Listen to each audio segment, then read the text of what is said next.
हमेशा शासन किया है, कमजोर को दबाया है, तो ये हमेशा चलता ही रहा। एक समय ऐसा आया कि देवताओं की शक्तियां कमजोर पड़ गई। किसके अपेक्षा? दानव के अपेक्षा। तीनों लोकों में, पूरे ब्रह्मांड में, भूलोक पर दानवों ने अपना वर्चस्व कायम कर लिया या करते जा रहे थे। इसमें एक मेथड भी है, सीखने की चीज है कि जब आप अकेले होते हैं दुनिया आपको दबा देती है। इसमें एक मेथड है, मजेदार मेथड है कि सारे देवता एक जगह इकट्ठे हो गए, सब उस दानव से जो उनसे लोहा ले रहा था, लड़ाई, उससे अपने आप को वो कमजोर महसूस करने लगे थे। सब पर उसने अपना दबाव, अपनी शक्ति का प्रदर्शन अच्छे से किया था दानवों ने। तो सब परेशान हो गए। तो ईश्वर के 3 रूप माने गए हैं जिसकी हम पूजा करते हैं। त्रिदेव, सारे देवता त्रिदेव की शरण में गए। जब घर पर विपत्ति आती है, जब जिंदगी पर विपत्ति आती है, परिवार पर विपत्ति आती है, तो परिवार के लोग क्या करते हैं? एक जगह बैठ जाते हैं कि भाई इससे कैसे निकला जाए, क्या उपाय किया जाए। अकेले से संभाल नहीं रहा है, सब पे भारी है दुश्मन। कुछ चर्चा चलती है, रिजल्ट क्या होता है? एक राय बनती है कि भाई ये कर दिया जाए। सेम कंडीशन वो था। आप कल्पना करें कि आप आसमान में देख रहे हैं और यहां मिला, हमें किसी एक तरीका को अपनाना चाहिए। तो जो हमारे त्रिदेव माने गए हैं, ब्रह्मा, श्री विष्णु और शिव, शंकर, महादेव, इनके हृदय स्थल से अक्सर हम मानते हैं कोई भी जीव हो उसके प्राण हृदय में बसते हैं, है ना? तो प्राण मतलब आत्मा का माना जाता है। इसके कई तरह से हम व्याख्या करते हैं। यहाँ समझने वाली बात है कि त्रिदेव के हृदय से एक प्रकाश पुंज निकला। तो जस्ट लाइक डॉट ऑन होता है, रोशनी जाती है ना, उस तरह से। और वो प्रकाश पुंज तीनों का निकलकर आसमान में सूर्य की तरह एक जगह जाके केंद्रित हो गया, जमा हो गया। और देखते ही देखते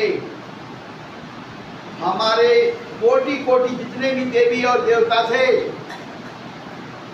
सबके हृदय से प्रकाश पुंज निकला और वो सारा एक जगह जाकर, कहते हैं कि इतना प्रकाश था कि ये हजारों सूर्य भी उसके सामने फीके पड़ जाते। और उस प्रकाश पुंज ने एक रूप लिया, एक आकार लिया। अर्थात कुछ लोग ईश्वर को निराकार मानते हैं, कुछ लोग साकार मानते हैं। इसमें हमें नहीं जाना, कहानी आगे बढ़ती है। फिर यहाँ स्ट्रेंथ, पावर, भरोसा, विश्वास, एकता की कहानी आती है। मतलब आपने एक राह चुन ली कि मुझे ये करना है और ऐसे करना है, वहां देनी शुरू की।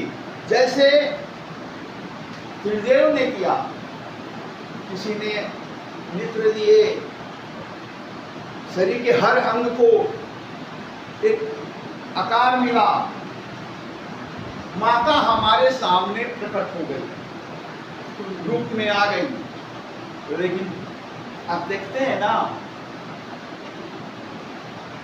बच्चे आपस में खेलते हैं और जो बच्चा थोड़ा सा जैसे अर्चित है उससे सब कोई दूर रहता है कि पटक देगा। सेम कंडीशंस वहां भी हुआ। जब सारे देवताओं का प्रकाश पूर्ण शक्ति एक जगह इकट्ठा हुआ तो विस्फोट तो होगा। उस पावर को कंट्रोल तो है नहीं।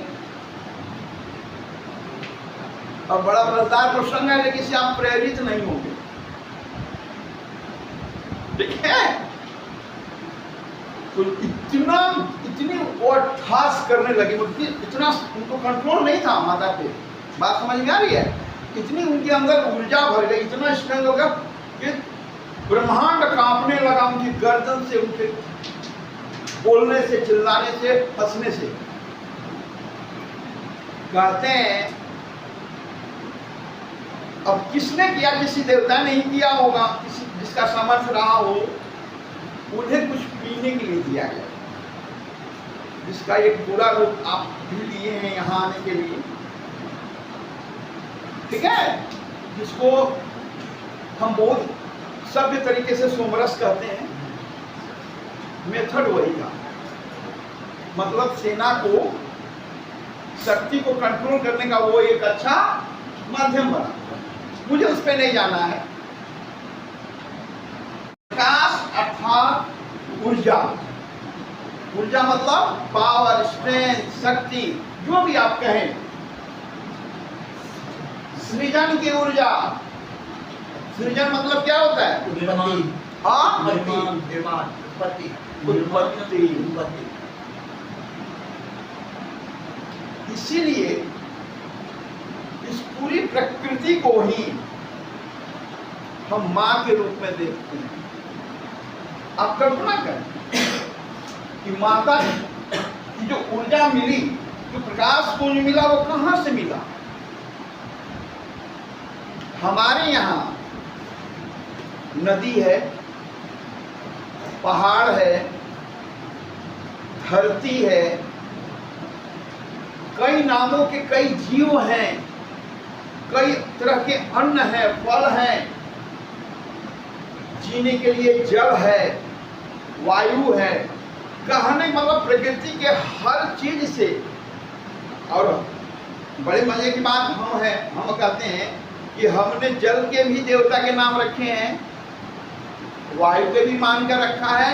मतलब प्रकृति का कोई भी ऐसा चिन्ह नहीं होगा जहाँ कोई एक ईश्वर का हम अस्तित्व स्वीकार नहीं करते हैं। हर जगह कण में हम ईश्वर मानते हैं। तो अर्थात देवी जो हमारे सामने नजर आ रही है, उसमें पूरी प्रकृति का सहयोग है, सबका योगदान है। शांत हो जाओ। आप यहां क्यों बैठे? आज आप इसलिए यहां बैठे हैं कि आप महसूस करें। आज ऊर्जा नहीं मानेंगे, मानेंगे ना, सबके हृदय में है, किसी भी जीव में हो, है ना।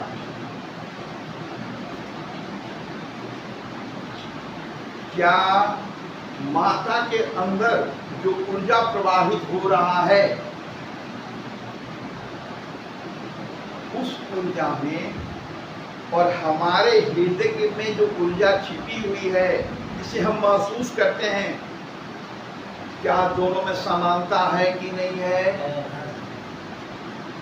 एक दाना गेहूं का उठाएंगे, पूरे बोरे का आकलन हो जाएगा क्वालिटी का।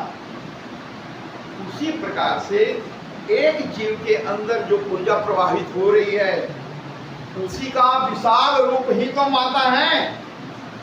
मतलब हम उनके ही अंश हैं, इसमें किसी को शक है? समझ में आ गई? हम माता के लिए ही हैं। कई तरह से इसे अच्छे से वर्णन किया गया, यहाँ थोड़ा थोड़ा ही चाहिए, आगे बढ़ते हैं। देवी वह ऊर्जा है, देवी मतलब माँ की चर्चा हो रही है। आज जो आई है, आज किस रूप में आई है? पेपर में दिया है क्या? शैलपुत्री। शैलपुत्री देवी वह ऊर्जा है सबके जीवन के अंदर। अभी मैंने चर्चा किया, ठीक है। मतलब हम जिन्हें साकार रूप में बाहर खोज रहे हैं, वो हमारी धमनियों में, हमारे रक्त शिराओं में ऊर्जा के रूप में सदा हमारे साथ रहती हैं। बात समझ में आई? माँ को हम सिर्फ महसूस करें तो हमारे साथ साक्षात रहती है हमेशा, जब तक हमारे अब देखिए हमारे जो जीवन में जैसे हमारा जन्म होता है और उसके बाद मृत्यु होती है, इस कालखंड में हम जिस परिवेश में पलते हैं, जहाँ भी बड़े होते हैं, हम कुछ कर्म करते हैं।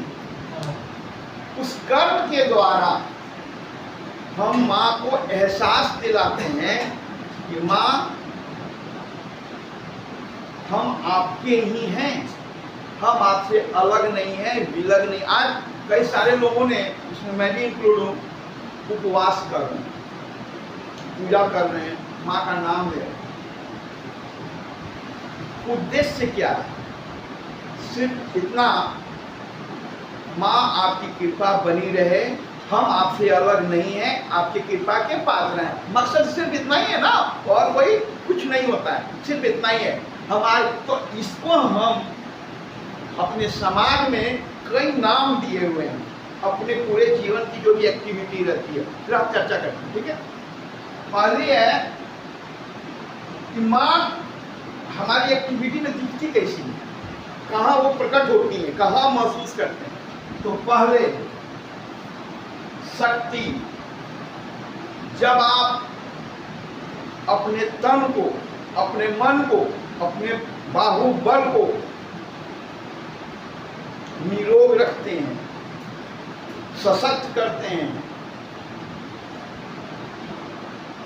तो वो साहस के रूप में, सामर्थ्य के रूप में प्रकट होती है। बात समझ में आई? हमारे पूरे जीवन का ये जो हमारा ये है ना, आपने कई लोगों को देखा होगा, यहाँ कई लोग यहाँ बैठे हुए हैं, हमारी 12 राशियां हैं, राशियों के नाम पता है? बच्चियां ऐसे भी हैं तो साइंस के स्टूडेंट हुए, कोई है क्या यहाँ? जब साइंस के स्टूडेंट से पता किया जाएगा या उनको जो पढ़ाया गया है, कुछ अच्छे फैकल्टी से अगर वो पढ़े हैं, तो हमारी जो पूजा पद्धति है जिसपे बातें आती हैं, विज्ञान उस पर कई सारे क्वेश्चन मार्क लगा देता है, ऐसा है वैसा, और इसका कभी भी अंत नहीं है, ये चलता ही रहना है जब तक आपका जीवन है। विज्ञान रहेगा, लेकिन विज्ञान के साथ श्रद्धा है, विश्वास है और भक्ति इसी के सहारे पनपती है, ठीक है ना। अगर आपकी श्रद्धा ऊपर वाले के साथ बनी है, आप विश्वास करें, अगर आपकी सोच सही है, कल्याण पूर्ण है, किसी का भला चाहने वाला है, मैं आज सबके सामने इस चीज को बोलता हूं, 100% आपको ईश्वर का आशीर्वाद मिलना ही मिलना है, समय कुछ भी हो। इसमें एक मैं छोटा सा उदाहरण देता हूं। मैं एक संस्मरण पढ़ा था, हमारे कवि हुए हैं डॉक्टर हरिवंश राय बच्चन। उनका छोटा बेटा जब 12 या 15 साल का था, उनकी आमदनी का स्रोत उनके ट्यूशन पर डिपेंड था, मतलब वो कई बच्चों को ट्यूशन पढ़ाते थे, उससे उनका घर चलता था। उस बच्चे को बुखार के भी कई रूप होते हैं ना, बुखार हो जाता है, कुछ ऐसा बुखार था कि वो उतर ही नहीं, ज्वर बोलते हैं ना उसको। रात के 2 बज रहे थे, हरिवंश राय बच्चन के पॉकेट में 2 रुपया भी नहीं था, तो किसी अच्छे जगह पर उसको ट्रीटमेंट दिलाया जा सके। हॉस्पिटल में जाएंगे तो पहले कहेगा 50,000 जमा कीजिए, आप कहेंगे कि मैं भाई मुख्यमंत्री के साथ चाय पीता हूँ, चलेगा काम? जहाँ धन है वहाँ धन चाहिए। ये स्थिति हरिवंश राय बच्चन की थी। लब्ध प्रतिष्ठित थे अपने समाज में, धन एक अलग कारण होता है। असहाय, बगल वाले रूम में ज्वर में पीड़ित उनका दूसरा बेटा चिल्ला रहा दर्द से। समझने की चीज है कि बाप के सीने पे क्या गुजर रहा होगा। रात भर सोए नहीं, रूम में टहलते रह गए, तो कैसे आपने यहाँ माता को बैठा के रखा देवी देवता का? उसी तरह हर घर में एक बैठाते हैं। हरिवंश राय बच्चन गए, उनको कुछ धर्म से कोई लेना देना नहीं था, लेकिन उनकी पत्नी को भक्ति थी, इसलिए कई देवताओं के फोटो वगैरह के दिया बत्ती वो करती थी। इनको उससे कोई ज्यादा आकर्षण नहीं था। लेकिन जब विपत्ति आती है ना, तो अच्छी अच्छों की बुद्धि जगह पे आनी है। वही स्थिति बच्चन की थी। हरिवंश राय गए, रात के 2 बज रहे थे। एक बाप के सीने पे क्या बीत रहा होगा, बेटा औकात नहीं है जाके इलाज कराने का। वो गए और हाथ जोड़ लिए, उनके संस्मरण में है कि मैंने हाथ जोड़ लिए, कहा कि मेरी पत्नी आपकी पूजा करती है, आप जो भी हैं मैं आपको प्रणाम करता हूं।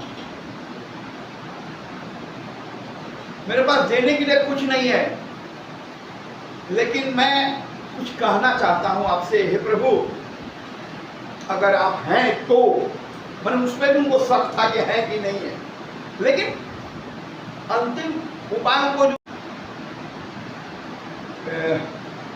कौन सा जाति श्रीवास्तव कौन क्या कहलाते हैं, कायस लाला, ठीक है।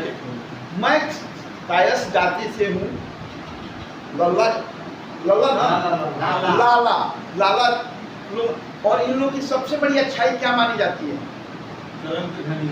कलम तो ठीक है, पीने के धनी होते हैं, शौकिया।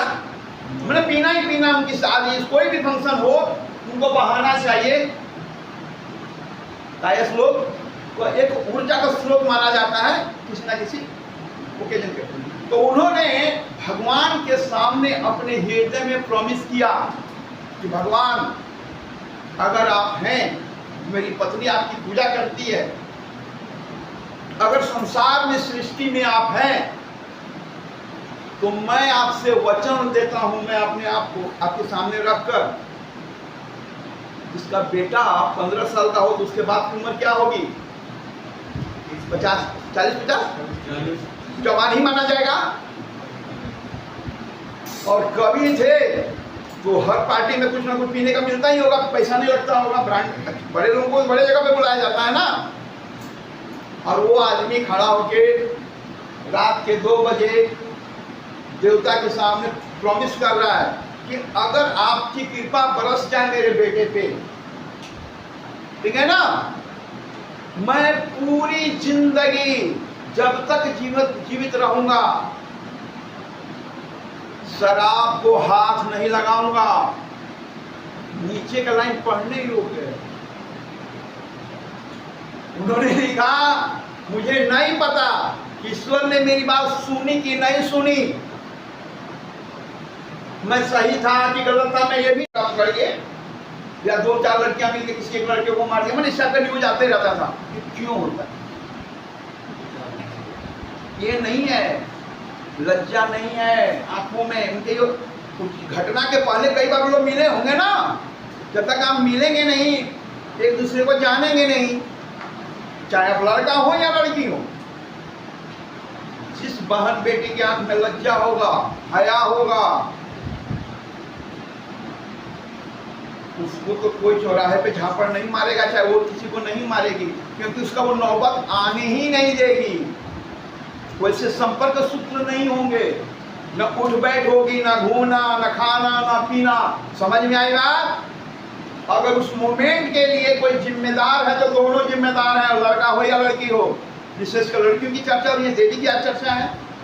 मतलब इस मोमेंट में आने के पीछे अगर कई महीने पीछे देखेंगे तो शुरुआत वहीं से हुई जहां से लज्जा समाप्त हो गई। समझ में आएगा? बदमाश से बदमाश लड़का भी या क्रिमिनल्स भी अच्छे घर की बहन बेटियों को एक नजर से परख लेते हैं कि कहाँ इसका बैकग्राउंड क्या है, तब भी नहीं छेड़ेंगे, छेड़ी हो जाएंगे। जिनकी आंखों में लज्जा वो नहीं पाएंगे, अपवाद कभी भी हो सकता है। समझ में आई बात? इस लज्जा में भी हम माँ का ही रूप देखते हैं। समझाने का अर्थ मेरा यह था। बुद्धि कितना कमाल का चीज है कि माँ को हम कहाँ कहाँ देखते हैं। अगर हमारी प्रखर बुद्धि है, कई लोग बोलते हैं ना, मैं तो अक्सर बोलता हूं कई लोगों से कि इसके ऊपर सरस्वती का आशीर्वाद है। कहते हैं ना सरस्वती क्या है, माँ का ही एक रूप है, माता ही है ना। तो हमारी बुद्धि भी, बुद्धि के रूप में भी माँ बड़ा मार्मिक शब्द है। हमारे कई बच्चे यहाँ ऐसे हैं जो इसके सुख को अनुभव यहाँ नहीं कर पा रहे हैं। मानसिक बीमारी मानते हैं ना इसको, कुछ सेंस ही नहीं है, डिस्टर्ब है। अभी याद किया, भूल गए, एक पहले यहाँ बॉबी करके एक लड़का था, किसी घटना के कारण उसको सर में चोट लगा, उसकी पूरी जिंदगी डिस्टर्ब हो गई ना, स्मृति लोप हो गया ना, स्मृति लोप। अगर आपके सोच में, मुझे लगता है आज की बात आपकी दुनिया बदलनी चाहिए। अगर आप उन शब्दों को महसूस करेंगे आज के बाद पूरे जीवन भर, मैं तो करूंगा, तो आपको लगेगा, कई सारे कैलेंडर्स या फोटो देखे होंगे मोबाइल में या पेपर में, जैसे गाय वगैरह का हम लोग कई बार फोटो देखते हैं, उसमें सभी देवताओं का फोटो दिखा देता है, कोटि कोटि फोटो छपा होता है ना, जो भी हो, उसमें हमको नहीं जाना है। अगर ये सब बातें मानी जाए तो हमारा जो रग रग जो है, अंश अंश में हमारी माँ हैं, उनका आदर तो रखना चाहिए हमारे अपने व्यवहार में, ठीक है ना। शांति, शांति की कोई बात करता है, गया में पीपल वृक्ष के नीचे महात्मा बुद्ध को शांति का ज्ञान मिला, तो किसी ने उनसे पूछा क्या मिला, तो उन्होंने कहा कि जो था, जब पढ़ाया जाता है विशेषकर ज्योतिषी के मामले में, ज्योतिषी लोग पढ़ते हैं, उसकी एक पढ़ाई भी होती है, हाँ, कौन सी, एस्ट्रोलॉजी। इसमें मैं कई पढ़ने पलटे हैं, इस पे भी मैं थोड़ा सा बात करना चाहता हूँ। देखिएगा, किसी का ये गोल होता है, किसी का चपटा होता है, हर इंसान का अलग अलग इसका आकार होता है। कहते हैं कि ये हमारा जो ऊपरी परत है, एक अंतरिक्ष है,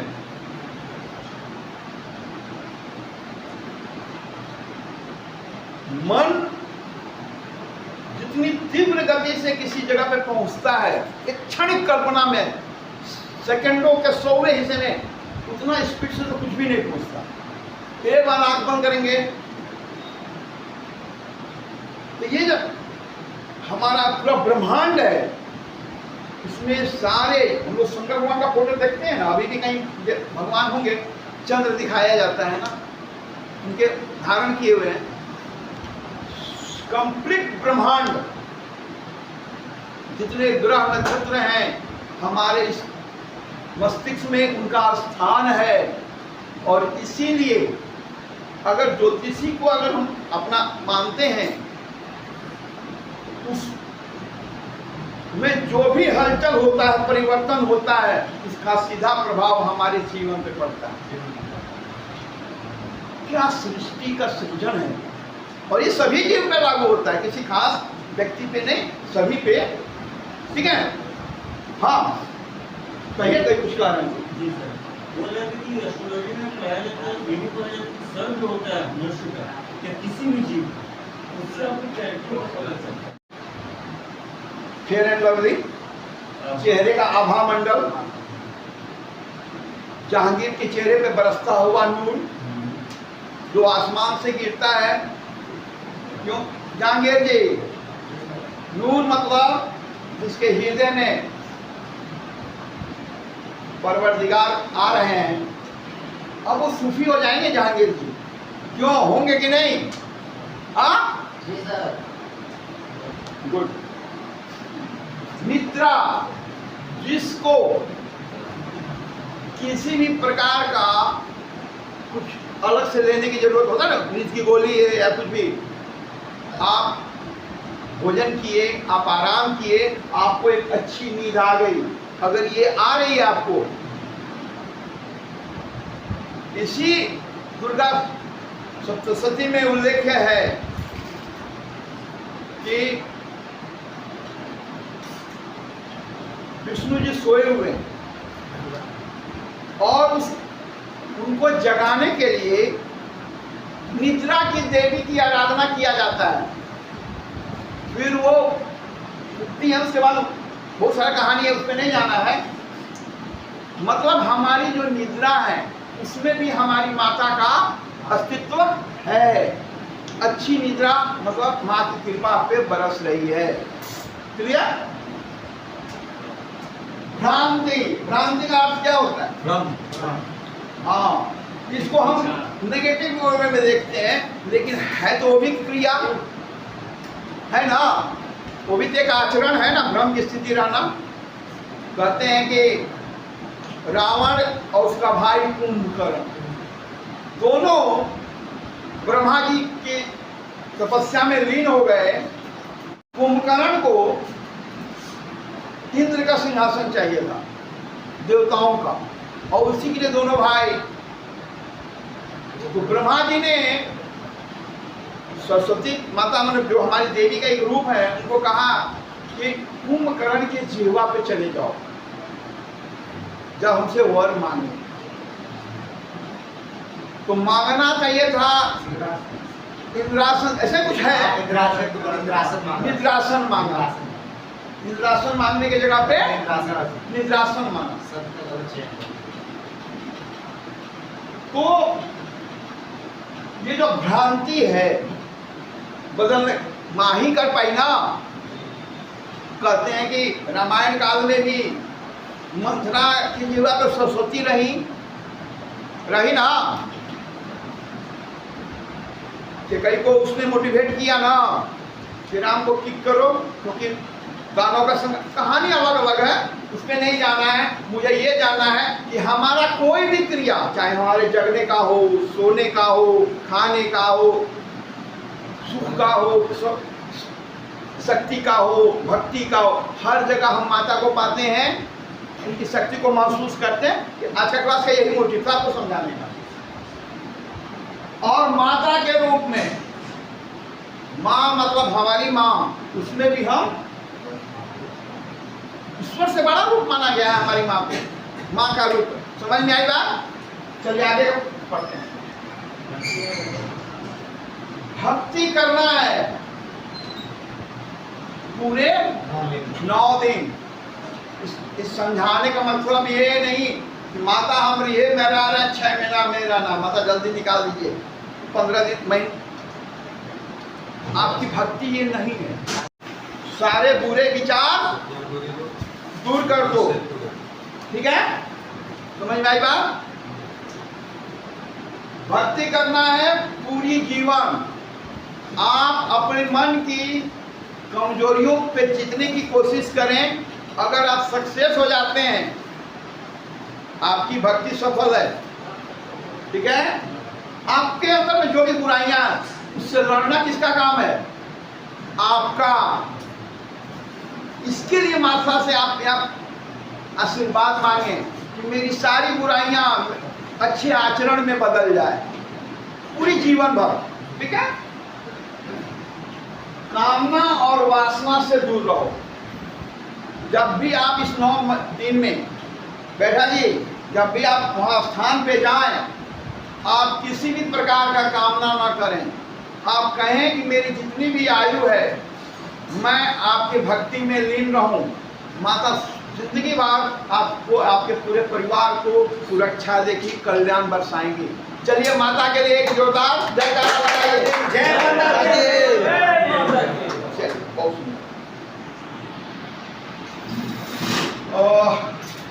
थोड़ा फीडबैक लेते हैं। क्यों? हाल था, शरीर से उतर चुका था, और आज मैं जब पीछे मुड़ के देखता हूँ तो मेरे खानदान वही बेटे ही थे। सबसे हिष्ट पुष्ट बलि मेरा दूसरा बेटा ही दिखता है। मैंने भी अपने वचन की लाज रखी। शराब उस रात के बाद नहीं छुआ। ये श्रद्धा है, ये भक्ति है, ये विश्वास है, जिसके लिए किसी पढ़ाई की जरूरत नहीं होती है। मन की समझ होनी चाहिए, मुझे क्या करना। बात समझ में आई? यहाँ भी माता है, यहाँ भी श्लोक अभी मैंने चर्चा की ना, प्रकाश पुंज, स्ट्रेंथ, शक्ति हृदय में है ना। आपके मन में है ना। चलते हैं आगे। लज्जा, एक आमिर खान के फिल्म का गाना है, घूंघट की आड़ में।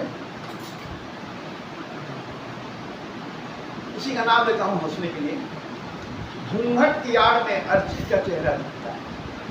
ठीक, हंसने के लिए मैंने कहा, लेकिन हकीकत में गाना क्या है? लज्जा। घूंघट क्यों किया जाता है? शर्म, हया, कई हम नाम देते हैं। हमारी माताएं, बहनें, परिवार के लोग घूंघट करती हैं अपने से बड़ों के प्रति। ये प्रतीकात्मक आदर है ना, कि अपने से बड़ों के ससुर के सामने, भसुर के सामने या अनोन पर्सन के सामने हमारी माताएं, बहन, बेटियां घूंघट रखती हैं। ये जो लज्जा है, आपको एक रेसिपी बताएं, आप सरप्राइज रह जाएंगे। आप पटना में हैं, बेली रोड, बोरिंग रोड का जो चौराहा है, बहुत बदनाम है इस मामले में। अभी तो फिलहाल पुलिस जब से आए हैं तो बहुत कंट्रोल